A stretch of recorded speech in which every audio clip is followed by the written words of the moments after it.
ਸਰਕਾਰਾਂ ਦਾ ਕੰਮ ਜਨਤਾ ਦੀ ਹਿਫਾਜ਼ਤ ਵਾਸਤੇ ਹੁੰਦਾ ਹੈ, ਜਨਤਾ ਦੇ ਕੰਮ ਕਰਨ ਵਾਸਤੇ ਹੁੰਦਾ, ਡਾਂਗਾ ਮਾਰਨ ਵਾਸਤੇ ਨਹੀਂ ਹੁੰਦਾ। ਤਾਕਤਵਰ ਤਰੀਕੇ ਦੇ ਨਾਲ ਜਿਹੜਾ ਉਹ ਐਸਡੀਐਮ ਦੇ ਰਿਹਾ ਹੈ, ਮੋਦੀ ਹੈ ਜੋ ਇਹ ਡਰਾਮਾ ਖੇਡ ਰਿਹਾ ਹੈ ਕਿ ਇਹ ਆਪਣੇ ਹਾਈ ਕਮਾਂਡ ਦੇ ਅਪਰੂਵਲ ਤੋਂ ਬਿਨਾਂ ਦੇ ਸਕਦਾ ਹੈ ਕੋਈ ਅਫਸਰ। ਸੋ ਉੱਥੋਂ ਦੇ ਜੋ ਐਸਡੀਐਮ ਸੀ, ਜੋ ਉੱਥੋਂ ਦਾ ਐਸਐਚਓ ਸੀ, ਉਹਨਾਂ ਨੇ ਇੱਕ ਜਲਾਦ ਦਾ ਕੰਮ ਕੀਤਾ ਹੈ ਕਿਸੇ ਦੇ ਕਹਿਣ ਤੇ। ਇਹਦਾ ਮਤਲਬ ਪੂਰੀ ਤਰ੍ਹਾਂ ਸਰਕਾਰ ਦੀ ਪਲੈਨਿੰਗ ਸੀ ਕਿ ਕਿਸਾਨਾਂ ਨੂੰ ਮਾਰ ਕੁੱਟ ਕੇ ਉਹਨਾਂ ਦੇ ਸਰ ਫੋੜਨੇ, ਗੋਲੀ ਦੇ ਆਦੇਸ਼ ਤੋਂ ਘੱਟ ਸਭ ਕੁਝ ਕਰਨ ਵਾਸਤੇ। ਤੇ ਇਸ ਤੋਂ ਵੱਡਾ ਕ੍ਰਿਮੀਨਲ ਐਕਟ ਕੀ ਹੋ ਸਕਦਾ ਹੈ? ਪਰ ਖੱਟਰ ਸਾਹਿਬ ਇਹਦੇ ਤੇ ਘਟੀਆ ਰਾਜਨੀਤੀ ਕਰਨ ਦੀ ਕੋਸ਼ਿਸ਼ ਕਰ ਰਹੇ ਆ ਔਰ ਦੂਜਿਆਂ ਸੂਬਿਆਂ ਤੇ ਦੂਜੀਆਂ ਪਾਰਟੀਆਂ ਦੇ ਆਗੂਆਂ ਤੇ ਬਲੇਮ ਲਾ ਕੇ ਤੇ ਇਸ ਗੱਲ ਨੂੰ ਕਾਊਂਟਰ ਕਰਨ ਦੀ ਕੋਸ਼ਿਸ਼ ਕਰ ਰਹੇ। ਘਟਨਾ ਹਰਿਆਣੇ ਦੇ ਵਿੱਚ ਹੋਈ ਹੈ। ਜੇ ਕਿਸੇ ਨੇ, ਤੁਸੀਂ ਕਹਿੰਦੇ ਕਿ ਕਿਸਾਨਾਂ ਨੂੰ ਉਕਸਾਇਆ ਤੇ ਪੁਲਿਸ ਨੂੰ ਕਿੰਨੇ ਉਕਸਾਇਆ? ਸਤਿ ਸ਼੍ਰੀ ਅਕਾਲ ਜੀ, ਮੈਂ ਪ੍ਰਦੀਪ ਧੀਮਾਨ ਤੇ ਤੁਸੀਂ ਦੇਖ ਰਹੇ ਹੋ voice of Punjab TV. Shiromani Akali Dal ਵੱਲੋਂ ਹਰਿਆਣਾ ਸਰਕਾਰ ਦੁਆਰਾ ਕਿਸਾਨਾਂ ਉੱਪਰ ਲਾਠੀਚਾਰਜ ਨੂੰ ਲੈ ਕੇ ਅਤੇ ਮੁੱਖ ਮੰਤਰੀ ਮਨੋਹਰ ਲਾਲ ਖੱਟਰ ਦੇ ਬਿਆਨਾਂ ਨੂੰ ਲੈ ਕੇ ਲਗਾਤਾਰ ਬਿਆਨ ਆਉਣੇ ਸ਼ੁਰੂ ਹੋ ਗਏ ਨੇ। ਬੀਤੇ ਦਿਨ ਚੰਡੀਗੜ੍ਹ ਵਿੱਚ ਉਹਨਾਂ ਦੀ ਪ੍ਰੈਸ ਵਾਰਤਾ ਤੋਂ ਬਾਅਦ ਲਗਾਤਾਰ ਉਹਨਾਂ ਦੇ ਇਹਨਾਂ ਬਿਆਨਾਂ ਤੇ ਕਿ ਸਾਡੇ ਸੂਬੇ ਵਿੱਚ ਕਾਨੂੰਨ ਟੁੱਟਿਆ ਤਾਂ ਇਸੇ ਤਰ੍ਹਾਂ ਹੋਵੇਗਾ ਅਤੇ ਕਾਨੂੰਨ ਤੋੜਨ ਵਾਲੇ ਪੰਜਾਬੀ ਨੇ। ਇਹਨਾਂ ਬਿਆਨਾਂ ਉੱਪਰ ਅਕਾਲੀ ਦਲ ਦੇ ਵੱਡੇ ਨੇਤਾ ਆਪਣੀਆਂ ਪ੍ਰਤੀਕਿਰਿਆਵਾਂ ਦੇ ਰਹੇ ਨੇ। ਦੱਸ ਦਈਏ ਕਿ ਸੀਨੀਅਰ ਆਗੂ ਦਲਜੀਤ ਚੀਮਾ, ਸਾਬਕਾ ਕੇਂਦਰੀ ਮੰਤਰੀ ਹਰਸਿਮਰਤ ਕੌਰ ਬਾਦਲ ਅਤੇ ਮਾਨਸਾ ਦੇ ਦਿਹਾਤੀ ਯੂਥ ਵਿੰਗ ਦੇ ਸੀਨੀਅਰ ਮੀਤ ਪ੍ਰਧਾਨ ਜਸਪਾਲ ਸਿੰਘ ਗੁੜਦੀ ਨੇ ਹੁਣ ਵਾਰੀ-ਵਾਰੀ ਮੁੱਖ ਮੰਤਰੀ ਖੱਟਰ ਨੂੰ ਨਿਸ਼ਾਨੇ ਤੇ ਲਿਆ ਹੈ।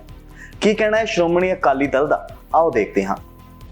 ਮੈਂ ਜਸਪਾਲ ਸਿੰਘ ਗੜਦੀ, ਸੀਨੀਅਰ ਮੀਤ ਪ੍ਰਧਾਨ ਸ਼੍ਰੋਮਣੀ ਅਕਾਲੀ ਦਲ ਯੂਥ ਦਿਹਾਤੀ।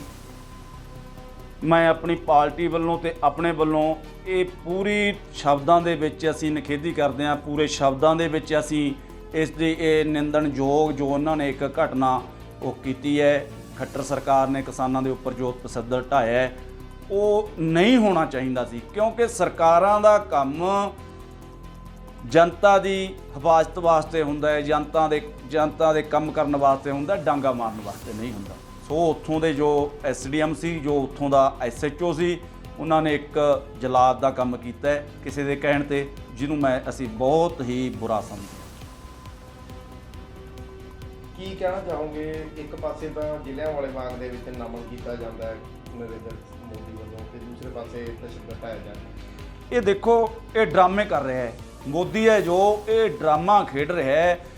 ਸਾਡੇ ਜੋ ਸ਼ਹੀਦ ਨੇ ਜ਼ਿਲ੍ਹਿਆਂਵਾਲੇ ਬਾਗ ਦੇ, ਅਸੀਂ ਉਹਨਾਂ ਨੂੰ ਪ੍ਰਣਾਮ ਕਰਦੇ ਹਾਂ। ਉਸੇ ਦਿਨ ਤੇ ਇੱਕ ਪਾਸੇ ਲੈਬ ਹੁੰਦਾ, ਇਹ ਇੱਕ ਪਾਸੇ ਲੈਬ ਹੋ ਕੇ ਉਹਨਾਂ ਨੂੰ ਨਮਨ ਕਰਦਾ ਹੈ, ਦੂਜੇ ਪਾਸੇ ਖੱਟਰ ਸਰਕਾਰ ਨੂੰ ਹੁਕਮ ਹੋ ਰਿਹਾ ਵੀ ਜੋ ਕਿਸਾਨ ਇਸ ਦੇ ਪ੍ਰੋਟੈਕਟ ਕਰ ਰਹੇ ਨੇ ਉਹਨਾਂ ਡਾਂਗਾ ਨਾਲ ਕੁੱਟ ਰਹੇ ਨੇ।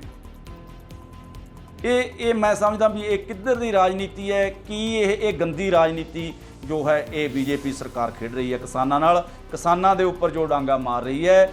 ਇਹਦਾ ਹਿਸਾਬ ਕਿਤਾਬ ਇਹਨਾਂ ਨੂੰ ਆਉਣ ਵਾਲੇ ਸਮੇਂ ਦੇ ਵਿੱਚ ਦੇਣਾ ਪਊਗਾ, ਕਿਉਂਕਿ ਕਿਸਾਨਾਂ ਦੇ ਜੋ ਡਾਂਗਾ ਵੱਜਦੀਆਂ ਨੇ ਉਹ ਆਪਦੀਆਂ ਜ਼ਮੀਰਾਂ ਤੇ ਵੱਜਦੀਆਂ ਨੇ।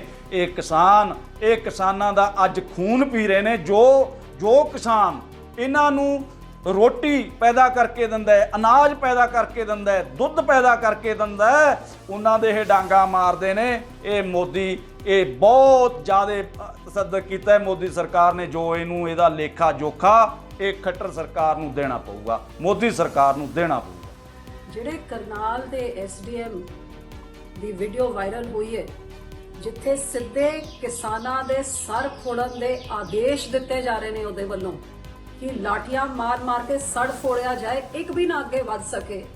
ਮੈਂ ਪੁੱਛਣਾ ਚਾਹੁੰਦੀ ਹਾਂ ਮੋਦੀ ਸਰਕਾਰ ਨੂੰ, ਇਹ ਆਦੇਸ਼ ਕਿਸਾਨਾਂ ਦੇ ਪ੍ਰਦਰਸ਼ਨ ਤੋਂ ਪਹਿਲੇ ਦਿੱਤਾ ਗਿਆ। ਇਹਦਾ ਮਤਲਬ ਪੂਰੀ ਤਰ੍ਹਾਂ ਸਰਕਾਰ ਦੀ ਪਲੈਨਿੰਗ ਸੀ ਕਿ ਕਿਸਾਨਾਂ ਨੂੰ ਮਾਰ ਕੁੱਟ ਕੇ ਉਹਨਾਂ ਦੇ ਸਰ ਫੋੜਨੇ, ਗੋਲੀ ਦੇ ਆਦੇਸ਼ ਤੋਂ ਘੱਟ ਸਭ ਕੁਝ ਕਰਨ ਵਾਸਤੇ ਸਿੱਧੇ ਆਦੇਸ਼ ਜਿਹੜੇ ਇਹਨੇ ਤਾਕਤਵਰ ਤਰੀਕੇ ਦੇ ਨਾਲ ਜਿਹੜਾ ਉਹ ਐਸਡੀਐਮ ਦੇ ਰਿਹਾ ਹੈ ਕਿ ਇਹ ਆਪਣੇ ਹਾਈ ਕਮਾਂਡ ਦੇ ਅਪਰੂਵਲ ਤੋਂ ਬਿਨਾਂ ਦੇ ਸਕਦਾ ਹੈ ਕੋਈ ਅਫਸਰ। ਤੇ ਇਸ ਤੋਂ ਵੱਡਾ ਕ੍ਰਿਮੀਨਲ ਐਕਟ ਕੀ ਹੋ ਸਕਦਾ ਹੈ ਕਿ ਜਿਨ੍ਹਾਂ ਨੂੰ ਲਾਅ ਐਂਡ ਆਰਡਰ ਮੇਨਟੇਨ ਕਰਕੇ ਲੋਕਾਂ ਦੀ ਜਾਨਾਂ ਦੀ ਸੁਰੱਖਿਆ ਕਰਨੀ ਚਾਹੀਦੀ ਹੈ, ਉਹ ਜਾਨ ਲੈਣ ਵਾਸਤੇ ਆਪਣੇ ਹਵਲਦਾਰਾਂ ਨੂੰ ਕਹਿ ਰਿਹਾ ਕਿ ਚੰਗੀ ਤਰ੍ਹਾਂ ਕੁੱਟਮਾਰ ਕਰਨਾ। ਤੇ ਅੱਜ ਤਾਈਂ 2 ਦਿਨ ਨਿਕਲ ਗਏ, ਕਿਸਾਨ ਦੀ ਮੌਤ ਹੋ ਗਈ ਹੈ ਤੇ ਚੁੱਪੀ ਸਾਥੀ ਬੈਠੀ ਹੈ ਕੇਂਦਰ ਦੀ ਸਰਕਾਰ। ਹਰਿਆਣਾ ਦੀ ਸਰਕਾਰ ਨੇ ਤਾਂ ਕਲੀਨ ਚਿੱਟ ਦੇ ਦਿੱਤਾ।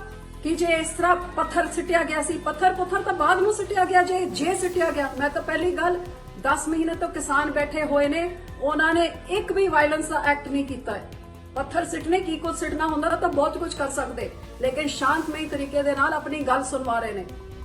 ਇਹ ਬਿਲਕੁਲ ਸਾਫ਼ ਹੈ ਕਿ ਕੇਂਦਰ ਦੀ ਸਰਕਾਰ ਨੇ ਜਦ 10 ਮਹੀਨੇ ਤੋਂ ਕਿਸਾਨਾਂ ਨੂੰ ਪਰਜੀਵੀ ਤੋਂ ਆਤੰਕਵਾਦੀ ਤੋਂ ਲੈ ਕੇ ਸਭ ਕੁਝ ਕਹਿਤਾ, ਹੁਣ ਆਪ ਸਰਕਾਰ ਉਹਨਾਂ ਨੂੰ ਕੁੱਟਣ 'ਚ ਆ ਗਈ ਹੈ ਜਿਨ੍ਹਾਂ ਦੇ ਵੋਟਾਂ ਦੇ ਵੇਲੇ ਉਹਨਾਂ ਦੇ ਪੈਰਾਂ ਤੇ ਡਿੱਗ ਕੇ ਵੋਟ ਮੰਗ ਕੇ ਅੱਜ ਆਪਣੀ ਕੁਰਸੀ 'ਚ ਬੈਠੀ ਹੈ। ਜੇ ਕਾਲੇ ਕਾਨੂੰਨ ਛੇਤੀ ਵਾਪਸ ਨਹੀਂ ਕੀਤੇ ਗਏ, ਦੇਸ਼ ਦੀ ਅਮਨ ਸ਼ਾਂਤੀ ਨੂੰ ਬਹਾਲ ਕਰਨ ਵਾਸਤੇ ਕਿਸਾਨਾਂ ਦੀ ਸੁਣਵਾਈ ਨਹੀਂ ਨਾ ਹੋਈ, ਫਿਰ ਇਲੈਕਸ਼ਨ ਦੂਰ ਨਹੀਂ। ਜਿਸ ਤਰ੍ਹਾਂ ਤੁਸੀਂ ਕੁੱਟ ਕੇ ਇਹਨਾਂ ਦਾ ਸਿਰ ਫੋੜਿਆ, ਇਹ ਬਟਨ ਨੱਪ ਕੇ ਤੁਹਾਨੂੰ ਉੱਥੋਂ ਰਵਾਨਾ ਵੀ ਕਰਨਗੇ।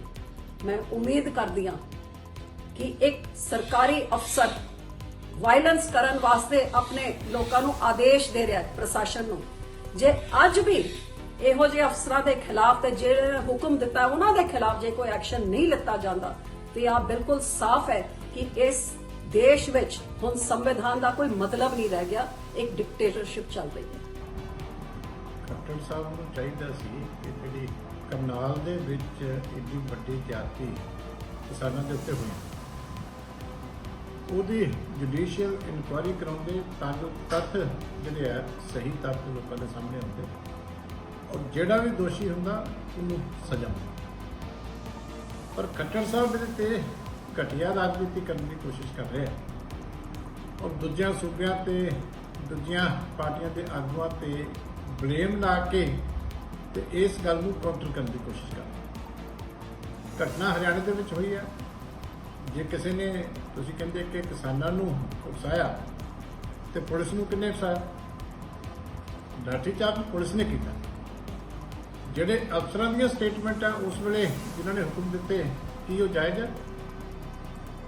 ਇੱਥੇ ਇਹ ਕਹਿ ਦੇਣਾ ਕਿ ਉਸ ਗੱਲ ਤੇ ਤਾਂ ਮੈਂ ਖੇਦ ਪ੍ਰਗਟ ਕਰਦਾ ਕਿ ਉਹ ਸ਼ਬਦ ਠੀਕ ਨਹੀਂ ਸੀ ਤੇ ਸਾਰਾ ਜਿਹੜਾ ਆਰਡਰ ਉਸੇ ਦੇ ਨਾਲ ਹੀ ਸਾਰਾ ਗਲਤ ਕੰਮ ਹੋਇਆ। ਇਸ ਕਰਕੇ ਖੱਟੜ ਸਾਹਿਬ ਨੂੰ ਚਾਹੀਦਾ ਹੈ ਕਿ ਜਦੋਂ ਡੈਮੋਕ੍ਰੈਟਿਕ ਲੀਡਰ ਦੇ ਤੌਰ ਦੇ ਉੱਤੇ ਜਦੋਂ ਲੋਕਾਂ ਤੇ ਜ਼ਿਆਦਤੀ ਹੋਈ ਹੈ, ਚਾਹੇ ਉਹ ਕਿਸਾਨ ਹੈ ਚਾਹੇ ਕੋਈ ਵੀ ਹੁੰਦਾ, ਤੇ ਇਹਨੂੰ ਇਦਾਂ ਉਲਝਾਉਣ ਦੀ ਕੋਸ਼ਿਸ਼ ਨਹੀਂ ਕਰਨੀ ਚਾਹੀਦੀ। ਸਹੀ ਜਾਂਚ ਕਰਾ ਕੇ ਜੋ ਦੋਸ਼ੀ ਹੈ ਉਹਨੂੰ ਸਜ਼ਾ ਮਿਲੇ। ਦੂਜਾ ਉਹਨਾਂ ਕਿਹਾ ਵੀ ਜਿਹੜੇ ਪੰਜਾਬ ਦੇ ਸੰਵਿਧਾਨ ਨਹੀਂ ਰਹਿ ਗਿਆ ਹੈ ਤੇ ਦੇਸ਼ ਦੇ ਵਿੱਚ ਸਰਕਾਰ ਹੁਣ ਸ਼ਰੇਆਮ ਧੱਕੇਸ਼ਾਹੀ ਤੇ ਉਤਰ ਆਈ ਹੈ।